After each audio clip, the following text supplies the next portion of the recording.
Psicología cognitiva. La psicología cognitiva surgió en la década de los años 50 del siglo XX como contraposición al conductismo y empezó a tener gran relevancia con la creación del Centro de Estudios Cognitivos de Harvard en 1960, fundado por Jerome Bruner y George Miller. El nacimiento del cognitivismo se debe mucho a la extracción de ideas de los estudios sobre la inteligencia artificial y a la cibernética. El mismo psicólogo George Miller fue quien propuso una fecha de nacimiento de la psicología cognitiva, el 11 de septiembre de 1956, día en el que se celebró un seminario sobre la teoría de la información en Massachusetts of Technology. Y fue en 1960 cuando Jerome Bruner y Miller fundaron en Harvard el primer centro de estudios cognitivos. Mientras que en 1971 se creó el primer departamento de ciencias cognitivas en la Universidad de California. La psicología cognitiva es una de las corrientes más populares y efectivas e influyentes en lo que se refiere a recuperación de trastornos mentales. ¿Qué estudia? La psicología cognitiva se dedica al estudio del comportamiento humano que se centra en los aspectos no observables, mentales, que median entre el estímulo y la respuesta abierta. En palabras más simples, se encarga de conocer qué ideas afloran en la mente del paciente y cómo éstas influyen en sus respuestas emocionales y conductuales, en cómo se siente y qué hace al respecto. Estas cogniciones o pensamientos de los que hablamos influyen e incluso, en muchos casos, determinan el comportamiento del paciente. Procesos cognitivos. Cada uno de los procesos mentales que realizas, desde alzar un vaso y hasta comer, son posibles porque tu cerebro ha procesado la información alrededor y funciona a base de ella. Estos son los denominados procesos cognitivos. En otras palabras, los también denominados funciones cognitivas. Son las operaciones mentales que realiza el cerebro para procesar información mediante estas operaciones. El cerebro trabaja con dicha información, la almacena y la analiza para tomar decisiones correspondientes. Su influencia en la conducta los convierte en fundamentales para la adaptación al medio social y la supervivencia. Las funciones cognitivas incluyen aspectos básicos como la percepción y la atención, y otros más elaborados como el pensamiento. Cualquier actividad que realicemos como leer, lavar los platos o ir en bicicleta lleva implícito un pensamiento o un procesamiento cognitivo. Estos procesos son la sensación. Es el proceso más básico que existe porque se inclina a registrar la información a través de los sentidos, a través del olfato, gusto, tacto y oído. La percepción es fundamental porque sirve para dar forma a las sensaciones que llegan por medio de los sentidos. Esto significa que sin sensación no habrá percepción, y es normal porque supone un estadio mayor de evolución. Se almacena información pasada que puede ser utilizada en el futuro. La atención. La atención supone centrarse en determinados sentidos, dejando de lado otros. En definitiva, también se podría hablar de concentración. Esta cuestión, que es común a todas las especies, es fundamental para la supervivencia. Memoria. Es el proceso que nos permite almacenar información pasada que puede ser utilizada en el futuro. Pensamiento. Integra toda la información y permite elaborar juicios, deducciones y aprendizajes. Puede ser de razonamiento inductivo, deductivo o hipotético-deductivo. Funciones ejecutivas. Posibilitan la gestión de la conducta gracias a la planificación, la inhibición conductual y la toma de decisiones. Permiten orientar el comportamiento hacia metas a medio, largo y largo plazo. Evitan impulsos repentinos. Aprendizaje. Depende de la capacidad de prestar atención al estímulo, para almacenarlo en la memoria y recuperarlo después. Lenguaje. Fundamental en la comunicación y como regulación interna de la conducta en forma de autoinstrucciones. El lenguaje no es solo oral, sino que también incluye otros tipos de comunicación. La inteligencia. Es el grado supremo del desarrollo cognitivo. Es aquella habilidad que te permite aprovechar al máximo tus demás cualidades y aumentar su rendimiento.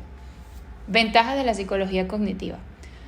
Está basado en el método científico, tiene evidencia empírica de su gran efectividad, la flexibilidad, sujeto como agente activo, valora el papel del cognitivo en la conducta, altamente sistematizada, permite adquirir competencias y habilidades, efectiva en una gran cantidad de condiciones. Un sujeto consciente de sus propios procesos cognitivos es un sujeto más activo, responsable y eficaz frente a los aprendizajes, en definitiva, más capaz de aprender a aprender. Ahora hablaremos de la psicobiología. Es la unión de dos disciplinas científicas, la psicología y la biología, que estudia los procesos mentales y el comportamiento humano a partir de criterios biológicos, investiga por qué somos como somos y actuamos como lo hacemos, analizando e integrando conocimientos biológicos y sociales. ¿Qué estudia? En general, los profesionales de la psicobiología estudian los mismos problemas que los psicólogos académicos, aunque en ocasiones están limitados por la necesidad de usar especies no humanas. Como resultado de esto, la mayor parte de la literatura en la psicobiología se centra en los procesos mentales y las conductas que se comparten entre las especies de mamíferos. Algunos ejemplos de las áreas de estudio más habituales en psicobiología son los procesos de sensación y percepción, los comportamientos que implican motivación como hambre, sed, sexo, el aprendizaje y la memoria, el sueño y los ritmos biológicos, o las emociones y la conducta de agresión. Indudablemente sí. Nuestra conducta depende en gran medida de la biología, es decir, de nuestros genes. Evidentemente, no todo depende de cómo son los procesos fisiológicos que ocurren en el organismo, pero sí que tienen un papel protagonista. En este contexto, la psicobiología considera el comportamiento humano como un conjunto de reacciones y manifestaciones reguladas y controladas por el sistema nervioso, básicamente por el cerebro. Principales ramas de la psicobiología. Tenemos a la neuropsicología, etiología, psicología evolutiva y sociobiología.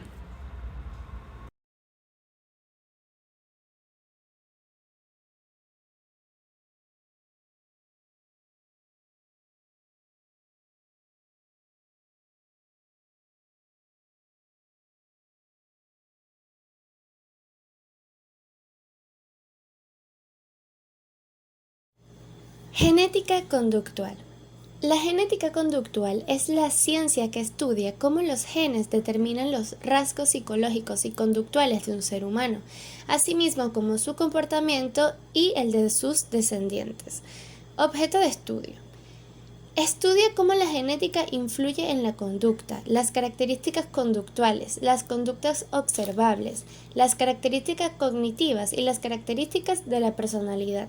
Por otro lado, estudia cómo el ambiente, la sociedad y la educación influyen en el individuo y analiza la influencia del entorno en la conducta y en el código genético. Métodos de la genética conductual.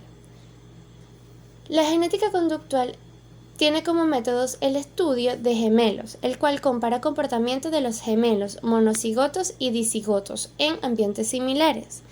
El estudio de adopción, que investiga a gemelos idénticos que viven separados y sujetos sin relación genética que viven juntos.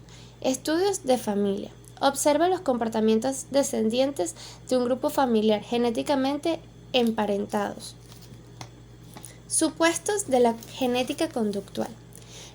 Los métodos para estimar la contribución genética y ambiental parten de una serie de supuestos o asunciones, según Johnson y Cole en 2008 y Munafo en 2009, entre los que podemos destacar los siguientes. El ambiente compartido produce que las personas se parezcan. El ambiente no compartido hace que las personas se diferencien. La influencia de los genes en el fenotipo ocurre de una manera adictiva, en vez de multiplicativa o interactiva, es decir, se parte del supuesto de que hay una relación lineal directa entre la cantidad de genes comunes y la similitud de las características de personalidad. Cuanto más genes comunes, más semejanza y al revés. Por lo tanto, se considera que la contribución genética de los gemelos MC, que comparten el 100% de los genes, es el doble que la de los gemelos DC, que comparten solo el 50% de sus genes. Estos estudios no contemplan las posibilidades interacciones entre genes y ambiente. Características de la genética conductual. Estudia la influencia de los genes en el comportamiento. Analiza el código genético. Analiza la influencia del entorno en la conducta. Estudia los aspectos cognitivos y la personalidad y conductas visibles. Iván Petrovich Pavlov fue un filósofo ruso célebre por haber formulado el condicionamiento clásico. Según Mackintosh en el 2003, la contribución de Pavlov a la psicología experimental fue inventar una técnica que permitió acometer una serie prolongada y sistemática de experimentos bien controlados, desvelando la mayoría de los fenómenos de lo que hoy conocemos como condicionamiento pavloviano. El condicionamiento clásico puede emplearse para diferentes fines dentro de la psicología, como ayudar a superar fobias, adicciones o miedos, empleando técnicas de modificación de conducta. Skinner,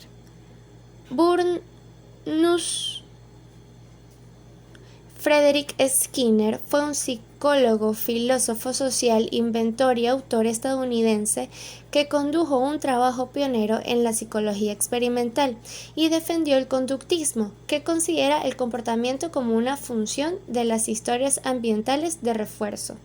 Uno de los aportes más destacables de Skinner es el condicionamiento operante o instrumental. Este consiste en un método de aprendizaje que implica la asociación de reforzadores y castigos con una determinada conducta.